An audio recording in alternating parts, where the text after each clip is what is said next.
Good morning everyone. आज हम लोग पार्ट 8 क्लास 10th में एक छोटा सा कॉन्सेप्ट बचा हुआ है, पहले उसको कंप्लीट कर देते हैं। उसके बाद हम लोग आपका डाउट को कंटिन्यू करते चले जाएंगे, तो फिर क्या होगा कि ये कॉन्सेप्ट स्किप कर जाएगा। ठीक है, तो हमारे साथ साथ आप कुछ रिकॉल कीजिएगा, देखते हैं वो क्या क्या बातें रिकॉल करने वाली। आपको जहां तक याद आ रहा होगा, हमने आपसे एक बात किया था, वो बात ये था फर्स्ट पार्ट में x square plus b x plus c is equal to 0। यहाँ एक और कंडीशन क्या था, a is not equal to 0। ये क्वाड्रेटिक इक्वेशन का जनरल फॉर्म है। यहाँ पे क्वाड्रेटिक फॉर्मूला, क्वाड्रेटिक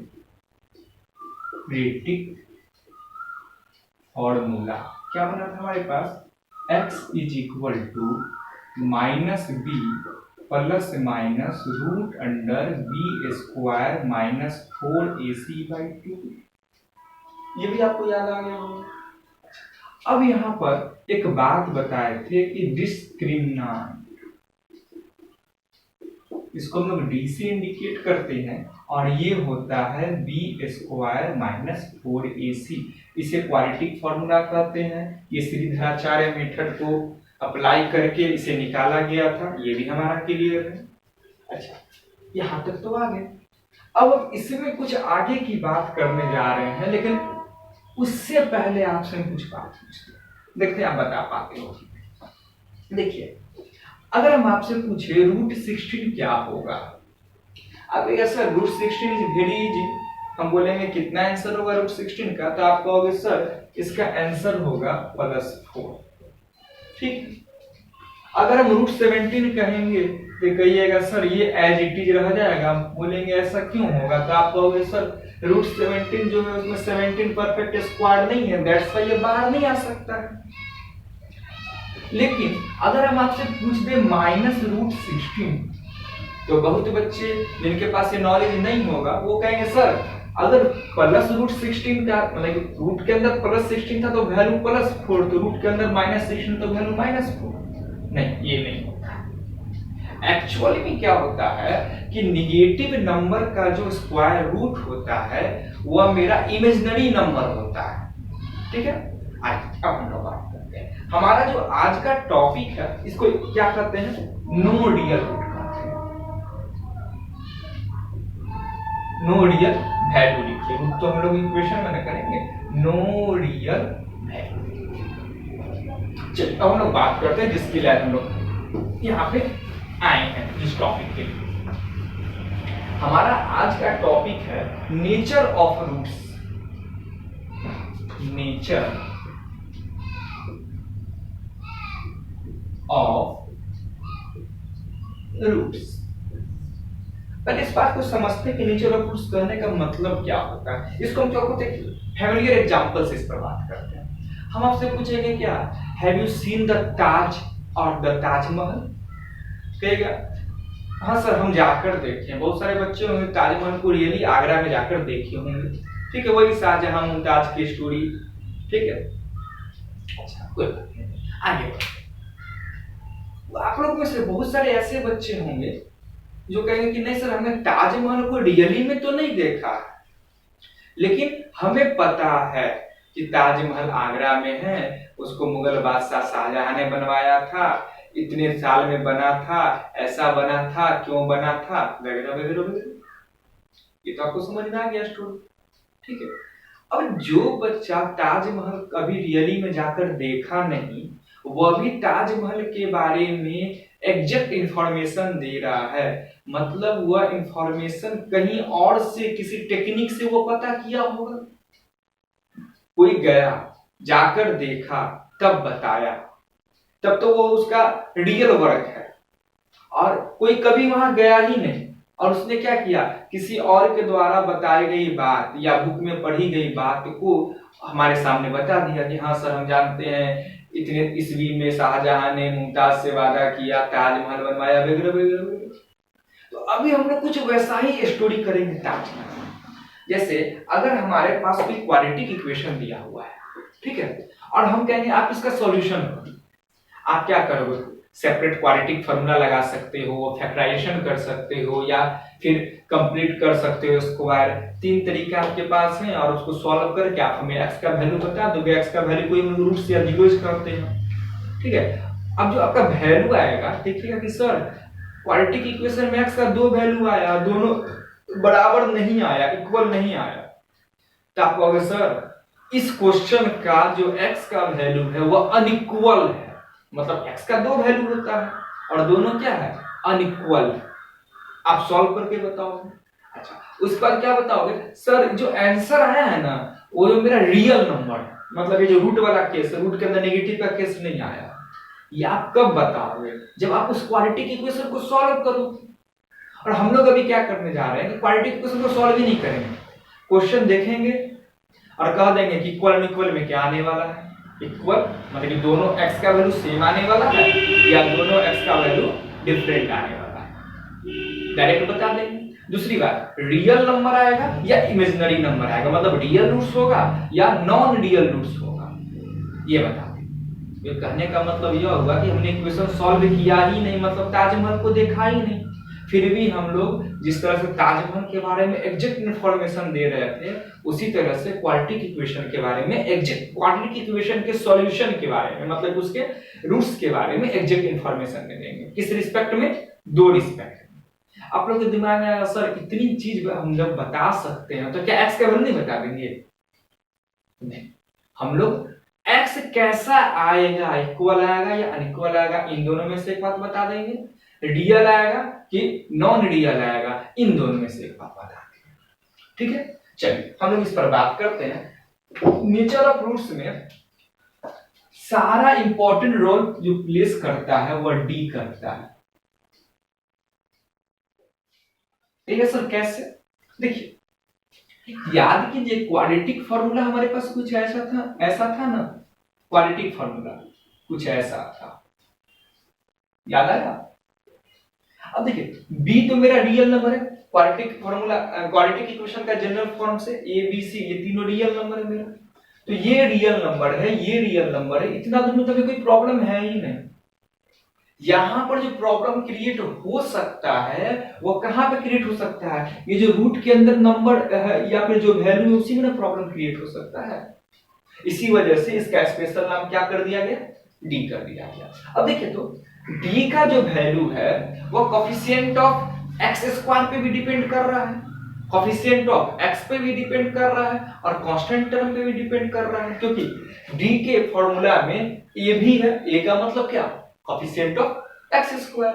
डी के फॉर्मूला में बी भी है, बी का मतलब क्या, कोफिशिएंट ऑफ एक्स, और डी के फॉर्मूला में सी भी है, मतलब इसका मतलब क्या, कांस्टेंट टर्म। तो आप सोचिए कि डी का वैल्यू टोटली डिपेंड कर रहा है ए बी और सी के वैल्यू पर। अब ए बी सी को कैसा क्वेश्चन में दिया है उस अकॉर्डिंग डी का वैल्यू हमें मिलेगा। अभी आपको कुछ एग्जांपल में करके भी दिखा देंगे, डी का हमको उस अकॉर्डिंग वैल्यू मिलेगा। अब जरा सोचिए, ऐसा भी तो हो सकता है कि ए बी सी तीनों का कुछ ऐसा वैल्यू दे दे जिसकी वजह से ये सब आपस में कैंसिल हो जाए, वैल्यू 0 हो जाए। हो सकता है कि नहीं हो सकता है? हाँ सर हो सकता है।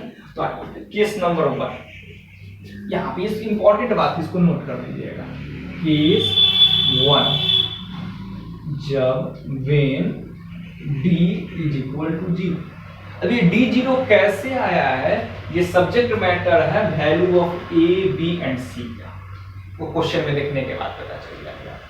तो अब देखिए तो अगर d का वैल्यू 0 आ गया तो यहां पर मतलब ये वैल्यू 0 आ गया, इतना दूर गायब हो जाएगा, तो x का वैल्यू बचेगा क्या, -b/2 बचेगा क्या या नहीं बचेगा, क्योंकि यहां से तो -b/2 बचेगा। अच्छा, जब ये -b/2 बच रहा है और ये तो है किसी क्वाड्रेटिक इक्वेशन का, तो इसका मतलब यह हुआ कि सेम वैल्यू को हमें 2 बार लिखना पड़ेगा, क्योंकि क्वाड्रेटिक इक्वेशन में x का 2 वैल्यू होता है। तो सेम वैल्यू को 2 बार लिखे, सेम वैल्यू को 2 बार लिखे तो इक्वल रूट्स हुआ या नहीं, सेम वैल्यू 2 बार मतलब दोनों रूट्स क्या है, इक्वल है। अच्छा, दूसरी बात, जो भी वैल्यू बचा है उसमें आपका बी भी रियल नंबर है, ए भी रियल नंबर है। मतलब क्या समझ में आया कि ये पूरा जो वैल्यू आएगा किस केस में, जब डी का वैल्यू 0 है वो आएगा, यही आपका नेचर ऑफ रूट्स कहलाएगा। ये नेचर ऑफ रूट्स क्या कहलाएगा, real and equal. First case clear? आपको ये बात याद रखना है, याद, एक दो चार क्वेश्चन बनाने सबको याद हो ही जाएगा। आइए हम लोग सेकेंड केस पर बात करते हैं। अच्छा, अब सोचिए, देखिए तो डी का वैल्यू टोटली डिपेंड कर रहा है ए बी और सी पर। तो हो सकता है कि ए बी और सी का कुछ ऐसा वैल्यू आ जाए जिसकी वजह से डी का वैल्यू 0 से छोटा हो जाए। कोई नंबर क्या होगा, 0 होगा या 0 से बड़ा होगा या 0 से छोटा होगा, क्योंकि 0 ही से पॉजिटिव और नेगेटिव अलग अलग होता है। 0 के आगे पॉजिटिव, 0 के पीछे नेगेटिव। तो ए बी और सी का कुछ ऐसा वैल्यू दे दिया जाए जिसकी वजह से डी मेरा क्या बन जाए, निगेटिव बन जाए, मतलब लेस देन 0 हो जाए। अब सोच के देखिएगा, सपोज कीजिए डी का वैल्यू आ गया -3, तब तो हम इस रूट के अंदर -3 लिखेंगे, लिखेंगे कि नहीं लिखेंगे? और अभी अभी आपको स्टार्टिंग में क्या बताया कि negative roots are, roots of negative numbers are not real. उस केस में मेरा क्या बन जाएगा, उस केस में मेरा बनेगा नो रियल रूट्स। ठीक है, इसमें जो नो रियल रूट्स का स्टोरी है ये आपको क्लास 11th में कॉम्प्लेक्स नंबर चैप्टर में पढ़िएगा। ठीक है, यहाँ पर हमें सिर्फ नेचर जान जाना है। याद कीजिए, हम लोग जब किसी पार्ट में श्रीधराचार्य मेथड जब आपको समझा रहे थे तो समझाने में पहले 2 दिन समझाया, एक दिन तो एक्स स्क्वायर का किए थे, एक दिन किए थे 2 क्वेश्चन, लेकिन जो फर्स्ट डे का वीडियो था इसका कंप्लीटिंग स्क्वायर का, उसमें मेरा रूट निगेटिव आ रहा था। तो बोले थे कि देखो डाटा सेट करके नहीं, इसलिए ऐसा आ गया। तो जो रूट निगेटिव वाला रूट आता है वो मेरा क्या चीज चला जाएगा, नो रियल रूट चला जाएगा। देखिए, अगर फर्स्ट डे आज देख रहे हैं आप वीडियो को तो पार्ट 1 से देखिए, ज्यादा बेनिफिट करेगा, सारी बात आपको सीक्वेंस में समझ में आएगा। तो सेकेंड केस क्या होगा हमारा, केस 2। केस 2, जब डी का value when d is less than 0, मतलब d जो है वो 0 से क्या है, छोटा है। तो देखिए, तो ऑब्वियस बात है, नो रियल रूट्स, क्योंकि d 0 से छोटा है तो यहाँ नेगेटिव नंबर का स्क्वायर रूट क्या होता है, रियल नंबर नहीं होता है। तो इसका जब रियल, हमारा सिलेबस रियल नंबर है और ये मेरा रियल आया ही नहीं, तो इस पे रियल अनइक्वल इक्वल से हम लोग को कोई मतलब ही नहीं। आइए थर्ड केस बात करते हैं। थर्ड केस में क्या हो सकता है, तो थर्ड केस में क्या होगा कि सर आप एक बार 0 पर बात कर लिए, एक बार 0 से छोटा पर बात कर दिए, तो एक बार 0 से बड़ा पे बात कर दीजिए। तो 0 से जैसे ही हम लोग का डी का वैल्यू ज्यादा आएगा, और टोटल डिपेंड करता है एबीसी के वैल्यू पर। तो ये पोर्शन सपोज कीजिए 4 हो गया तो यहाँ 2 हो जाएगा। तो एक बार प्लस की वजह से एक वैल्यू देगा, एक बार माइनस की वजह से एक वैल्यू देगा, तो दोनों वैल्यू अलग अलग ऑटोमेटिक हो जाएगा, क्योंकि प्लस की वजह से वो ऐड होगा, माइनस की वजह से वो क्या होगा, सब्ट्रैक्ट होगा। मतलब 2 अलग अलग वैल्यू आएगा तो अनइक्वल, साथ में रियल तो आना ही आना है। तो थर्ड केस क्या है, इस तीनों केस को नोट कर दीजिएगा, बहुत इंपॉर्टेंट है। Case 3, when d is greater than 0, तो मेरा रूट्स बनेगा रियल एंड इक्वल। क्लियर, समझ में आ गया? आइए इसको हम क्वेश्चन के थ्रू समझते हैं। देखिए, हमारे पास एक इक्वेशन है, एग्जामिनेशन में 2-3 तरह से क्वेश्चन पूछा जाता है। ठीक है, हम क्वेश्चन लेते हैं। देखिए क्वेश्चन हमारे पास क्या है, x² - 6x + 4, x² - 6x + 4 is equal to 0। एक सिंगल क्वेश्चन, यहां से बहुत सारा आपसे एग्जामिनेशन में क्वेश्चन पूछा जा सकता है। पहले बोलते हैं, पहले बोलेगा कि फैक्टराइजेशन मेथड से इसको सॉल्व कीजिए। अलग बात, आप उसका फैक्टर नहीं पता चल रहा होगा, लेकिन कैसा कैसा क्वेश्चन आ सकता है ये बताते हैं। ठीक है, फैक्टराइजेशन मेथड से आपको कोई क्वाड्रेटिक इक्वेशन सॉल्व करने दे सकता है, या फिर कहेगा कंप्लीटिंग द स्क्वायर करो। ठीक है, या फिर कहेगा क्वाड्रेटिक फार्मूला लगा के निकालो। उससे भी नहीं है तो क्वेश्चन क्या पूछ सकता है कि इसके डी का वैल्यू बताओ। उससे भी नहीं तो क्वेश्चन क्या एग्जाम में पूछा जा सकता है, इसका नेचर ऑफ रूट्स बताइए। सपोज कीजिए हमारे पास अभी क्वेश्चन है कि इस इक्वेशन का नेचर ऑफ रूट्स क्या होगा बताने के लिए। क्वेश्चन समझ में आ गया। अब हमसे पूछा गया nature of roots, nature of roots जो पता चलता है वो तो डी की मदद से पता चलता है। तो पहले हम निकालेंगे डी, डी निकालने से पहले ए का वैल्यू लिख लेते हैं 1, बी का वैल्यू कितना है सोचिए तो -6, सी का वैल्यू कितना है +4। याद कीजिए हमने आपको बताया है कि अगर माइनस साइन लगा हुआ हो तो माइनस जरूर लिखना। चलिए डी निकालते हैं। The formula for finding D is b square -4ac। b का वैल्यू -6, -6 स्क्वायर -4ac। माइनस का स्क्वायर तो प्लस हो जाता है, तो 36 60। How much 20 is what less than 0 और ग्रेटर देन 0। 20 क्या है 0 से छोटा है या 0 से बड़ा है। आप ये सर 20 तो क्लियरली मेरा 0 से बड़ा है, इसका मतलब 0 से बड़ा है, तो हमारा जो वैल्यू आया वो क्या आया ग्रेटर देन 0 आया। ग्रेटर देन 0 में आंसर क्या बनता है रियल एंड व्हाट सॉरी यहाँ क्या होगा रियल एंड अनइक्वल।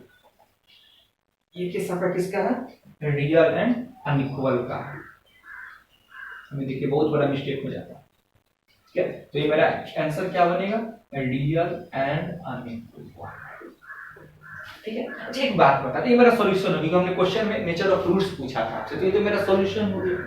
एक बात आपको और बताते हैं, अगर एग्जामिनेशन में आपके पास एक क्वेश्चन आ जाए कहे सॉल्व कीजिए, तो क्वेश्चन सॉल्व हो रहा है इसी वजह से हम फैक्टराइजेशन लगाएंगे, ये कोई जरूरी नहीं है क्योंकि फैक्टराइजेशन में कई टाइम एग्जामिनेशन में हम लोगों को फैक्टर नहीं मिल पाता है, तो हम लोग परेशान हो जाते हैं, फाइनली फ्रस्ट्रेट होकर उस क्वेश्चन को छोड़ देते हैं। जैसे अगर आपको इसी क्वेश्चन का कहेंगे निकालिए सॉल्यूशन, तो आप इसका फैक्टर नहीं पता कर पाइएगा, और यहाँ पे कहा भी जा रहा है रियल होगा इक्वल होगा। जब कभी भी ऐसा प्रॉब्लम क्रिएट हो ना, क्वाड्रेटिक फॉर्मूला लगा दीजिए, तुरंत बन जाएगा, ठीक है। तो देखिए तो हम यहाँ पे लगाते हैं इस क्वेश्चन में x is equal to -b, पहले लिख देते हैं -b plus minus root under b square -4ac/2a। Clear है। चलिए minus the value of b is -6 plus minus root under -6 square -4a into how much c divided by 2, a का value 1। अच्छा interesting बात देखिएगा, यहाँ और यहाँ सेम चीज आया क्योंकि दोनों तो सेम ही चीज है।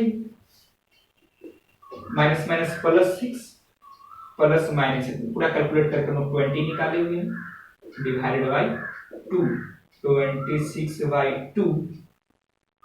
नहीं समझे, देखिए कैसे 20 + 6/2। एक बार प्लस लिए और नहीं तो और अच्छे से कर देते हैं तो कंफ्यूजन आप लोगों को होने लगेगा। 6 + 20/2, 6 - 20/2, 26/2 -14/2, 26/2 कितना हो गया 30, और ये हो गया -7। क्लियर समझ में आया। तो क्वेश्चन जितना पूछा जाए आप अप्लाई उतना ही कीजिएगा, ठीक है। देखिए फिर देख लेते हैं, ए का वैल्यू 1 समझ में आ गया, बी का वैल्यू -6 समझ में आ गया, सी का वैल्यू 4 समझ में आ गया। अगर क्वेश्चन सिर्फ डिस्क्रिमिनेंट ही पूछा जाएगा तो d = b² - 4ac अप्लाई करेंगे। d का वैल्यू -6 स्क्वायर -4ac -6 स्क्वायर 36, 4 4 जा 16, 36 - 16 = 20, 20 इज ग्रेटर देन 0, 0 से बड़ा है, मतलब ये केस अप्लाई हो गया, ठीक है। इस केस में तो मेरा रियल एंड इक्वल आता है, तो डी पूछे तो इतना दूर तक हम लोग सॉल्व करके छोड़ देंगे, नेचर ऑफ रूट पूछे तो इतना दूर तक करेंगे। अगर हमको कहेगा कि पहले आप बताओ कि कैसा नेचर होगा, फिर रूट से भी निकालो, क्वाड्रेटिक फार्मूला लगा देंगे। क्वाड्रेटिक फार्मूला क्या होता है -b plus minus root under b² -4ac/2a। तो b की जगह हम लोग -6 पुट किए, प्लस माइनस -6 स्क्वायर क्योंकि b का वैल्यू -6 है, 4 a का वैल्यू 1, c का वैल्यू 4/2 1। सॉल्व करके हमारे पास ये आ गया, ठीक है। अब देखिए एक बात बताते हैं आपको, ध्यान से देखिएगा, इस पोर्शन को ऑब्जर्व कीजिए। तो एक वैल्यू है 30, एक वैल्यू है -7, दो वैल्यू तो हमें मिल गए। अच्छा, अब आप सोचिए क्या ये दोनों इक्वल है? नहीं ना है। यहाँ पर क्या लिखा हुआ है? अनइक्वल। इसी केस का ना क्वेश्चन है। ये दोनों इक्वल नहीं आया, यहाँ लिखा हुआ है अनइक्वल। ये दोनों रियल नंबर है या नहीं है? ऑब्वियस है कि रियल नंबर है, तो यहाँ क्या लिखा हुआ है? समझ में आ गया? मतलब क्वेश्चन बनाए या नहीं बनाए, सिर्फ डी का वैल्यू देखकर हम लोग बता देंगे कि क्वेश्चन का आंसर मेरा रियल एंड इक्वल होगा या रियल एंड अनइक्वल होगा या फिर नो रियल होगा। हमें उम्मीद है कि आपको ये पूरा समझ में आ गया होगा। अगर आप आज फर्स्ट बार आए हैं और फर्स्ट डे इस वीडियो को देख रहे हैं तो स्टार्ट फ्रॉम पार्ट 1, आपको क्लास 10th के प्ले लिस्ट में पार्ट 1 मिल जाएगा। थोड़ा टाइम लगेगा लेकिन ये चैप्टर कंप्लीट हो जाएगा। ठीक है, चलिए हम लोग नेक्स्ट पार्ट में मिलते हैं। वीडियो को अपने दोस्तों में, अपने कजन में जरूर शेयर कीजिए, चाहे वो बच्चे बिहार बोर्ड में पढ़ रहे हो या सीबीएसई में पढ़ रहे हो। इक्वली इंपॉर्टेंट दोनों बोर्ड के लिए।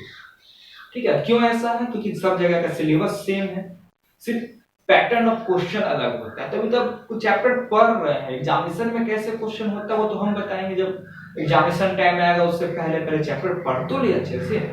तो आज आप लोग दिन भर क्या कीजिए, पीछे अगर बैकलॉग रखे हुए हैं तो उसको कंप्लीट कीजिए, अगर बैकलॉग नहीं रखे हुए हैं तो आज इस टॉपिक से क्वेश्चन बनाइए। और हर साल स्टेट बोर्ड में या सीबीएसई में इस टॉपिक से एक नए क्वेश्चन जरूर होता है। वो कैसे और कैसा क्वेश्चन होता है हम लोग आगे के वीडियो में बात करेंगे। चलिए मिलते हैं हम लोग अपने नेक्स्ट पार्ट में, तब तक के लिए बाय, टेक केयर।